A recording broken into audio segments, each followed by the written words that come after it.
হিটুর রায় শুনে হিটুর মা একেবারেই মানসিকভাবে ভেঙে পড়েছে।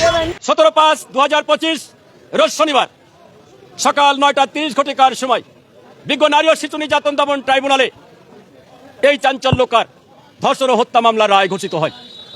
বিজ্ঞ আদালত এই মোকদ্দমার 1 নম্বর আসামি হিটু শেখকে 2000 সালের নারী ও শিশু নির্যাতন দমন আইন সংশোধিত 2003-9-2 ধারায় অভিযুক্ত করে সর্বোচ্চ শাস্তি মৃত্যুদণ্ডের আদেশ প্রদান করেছেন এবং একই সাথে অতিরিক্ত 1 লক্ষ টাকা অর্থদণ্ডে দণ্ডিতের আদেশ দিয়েছেন এবং অন্যান্য আসামিদের বিরুদ্ধে অভিযোগ প্রমাণিত না হয় বিজ্ঞ আদালত তাদেরকে খালাস দিয়েছেন।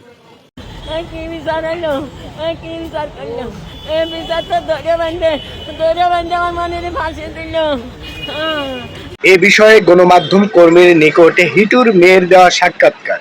চলুন আমরা দেখে আসি এ বিষয়ে হিটুর মেয়ে গণমাধ্যম কর্মীর নিকট কি জানালো।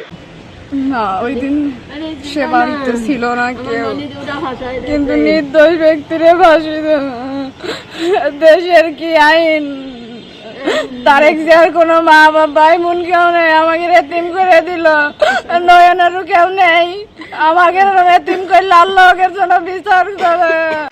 হিটু শেখের মেয়ে গণমাধ্যম কর্মীর কাছে কান্নাকাটি করে বলল, আমার বাবা নির্দোষ, অন্যায়ভাবে আমার বাবাকে ফাঁসি দেওয়া হচ্ছে, আমি মরে গেলেও পিছু হটব না, আমি আপিল করব এবং আপিল বিভাগে আমি আমার আবদার জানাবো।